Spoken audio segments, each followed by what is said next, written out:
I came for a walk at the Harry C. Barnes Memorial Nature Center in Bristol, Connecticut. Now, I've never been here before, so let's get going. You can see several different trails on this map of the property. Some of these go right through the woods. We're going to be walking on a one-of-a-kind accessible nature trail named for Wallace Barnes. This trail is just about 1 mile long. And according to the leaflet that I picked up in the Nature Center, this trail exists to inspire and enable people of all ages and abilities to spend time in nature.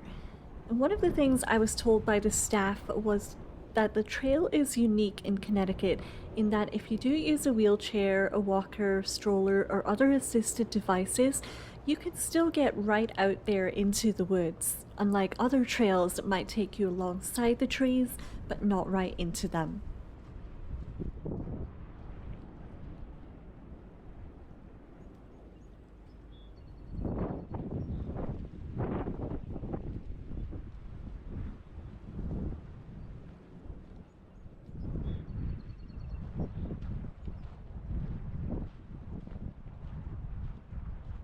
Sorry for any wind noise, it was quite gusty today.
This sign tells us all about the shrubland habitat, and it says, nestled between field habitat and the forest edge is this triangle of shrubs and vines that creates what's called an edge habitat. Edge habitats provide a lot of cover for animals and are more diverse than either of the adjacent habitats due to the melding of ecosystems here. Some edge specialist plants and animals can only be found in these buffer zones, adding to the importance of this small strip of land. Other species, such as forest interior birds, can be negatively affected by the creation of new edge habitat if it disrupts their intact ecosystems.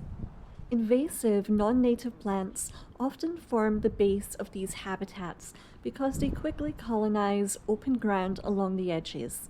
This sign also shows blackberries, butterflies, and birds such as the blue-winged warbler that thrive in the edge habitats.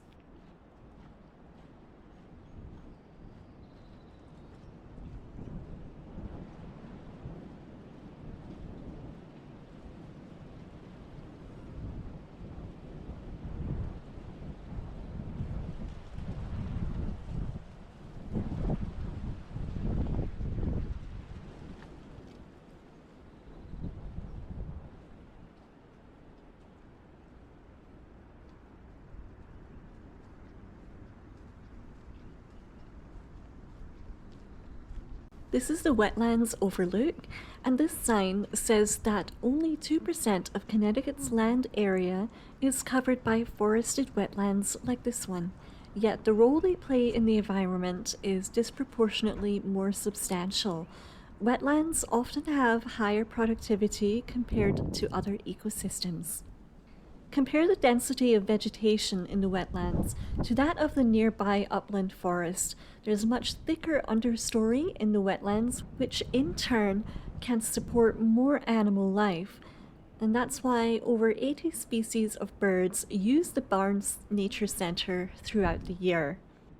Some of the benefits of wetlands are listed here, including controlling floods, producing oxygen, regulating climate, and providing a beautiful place for recreation and education. We sure appreciate that.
The specialized plants found in this floodplain make the wetland a functioning ecosystem. Spicebush, skunk cabbage, which are both named after the smell of their crushed leaves, sphagnum moss, ferns, and water tolerant trees literally hold the wetland together. They purify water and act as a flood buffer to the surrounding areas. Flooding may seem like a problem, the sign says, but wetland plants are adapted to it and even thrive after floods.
The bridge here overlooks the Freeman Hill Brook.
There are lots of seating areas around this nature centre if you need to take a rest while on the trail or you just want to take in the views.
This sign describes the glacial esker from the prehistoric to the present.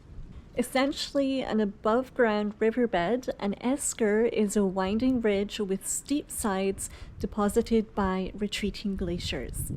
They are made of stratified layers of sand, pebbles, and cobbles, which suggest they were formed by meltwater flowing beneath glaciers. This esker was once the tallest in North America until sand and gravel mining operations reduced it to its current height. However, it's still tall enough that it has created two different environments. The sign says you're standing below the esker where the habitat is a wet hemlock, birch, and maple forest, and oaks and pitch pines live on the dry ridge above. This esker was once known for the extinct passenger pigeon, and this area was named Pigeon Hill in 2023.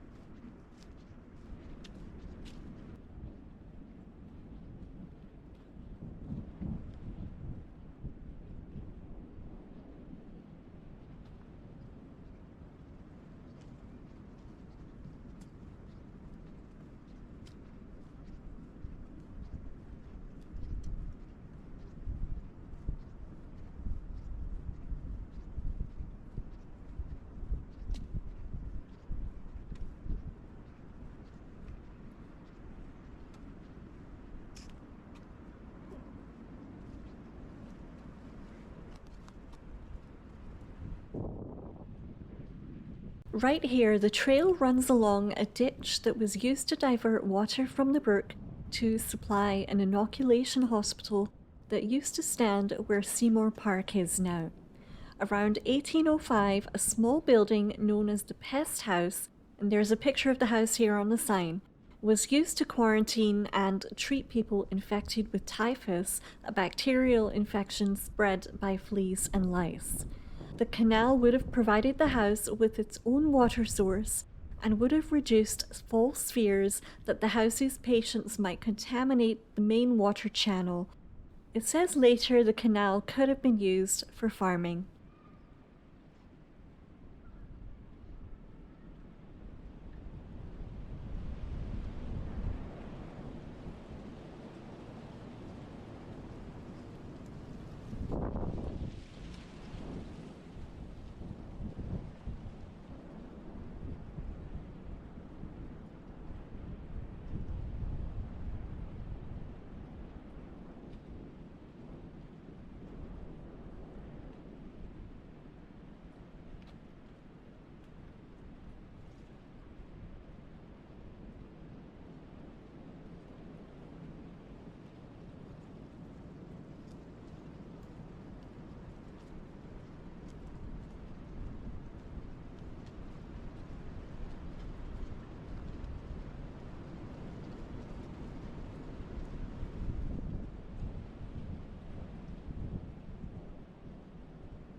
This sign says that the stone marker directly ahead of you distinguishes the boundary between Bristol and the town of Burlington. The two were once known as the West Woods because they were dense forest west of the main settlement in Farmington, and they separated into New Cambridge Ecclesiastical Society in 1742, which became Bristol in 1785, and the parish of West Britain in 1774, which became the town of Burlington in 1806. There are also other vital components of the forest ecosystem evident here. Standing dead trees, called snags, provide cavities for nesting birds and mammals. Dead logs also provide shelter for reptiles and amphibians. In addition, insects and fungi decompose these dead trees into nutrients that fuel the entire ecosystem.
A stone wall in the middle of the forest indicates a change in land use over time. Many stone walls were erected by settlers who cleared the forests and turned them into farmable fields and pastures. When colonists eventually abandoned their fields, the process of forest succession began. Fields grew into shrublands, and shrublands turned into forests. As a result, stone walls can be found in secondary growth forests across Connecticut. And here's one of those stone walls.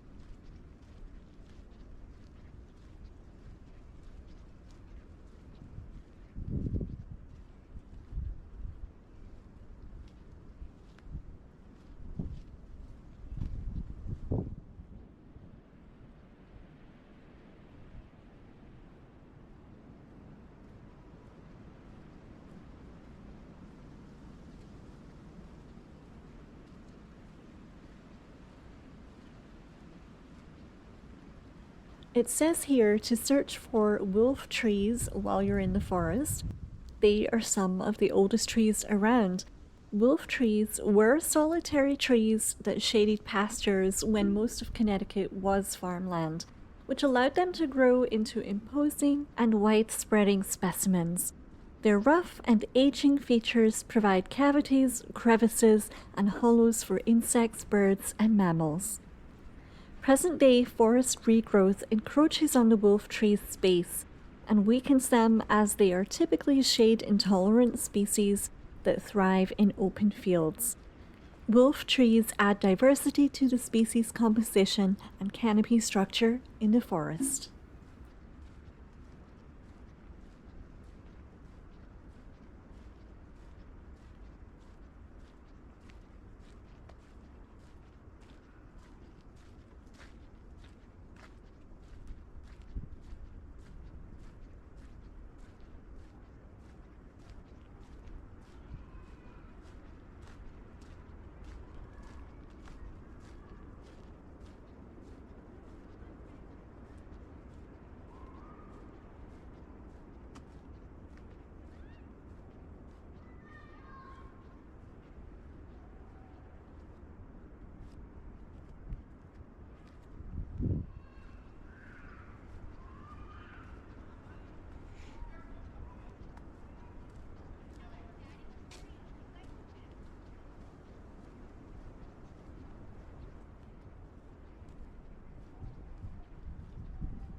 So with this 1 mile marker, we have reached the end of the trail.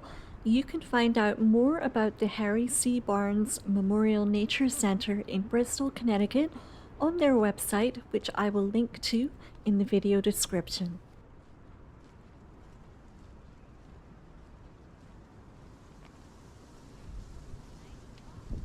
Thank you so much for taking a walk with me today at the Harry C. Barnes Memorial Nature Center in Bristol, Connecticut. And if you'd like to walk with me again, please don't forget to like the video and subscribe to the channel. Thank you so much for watching. See you on the next one.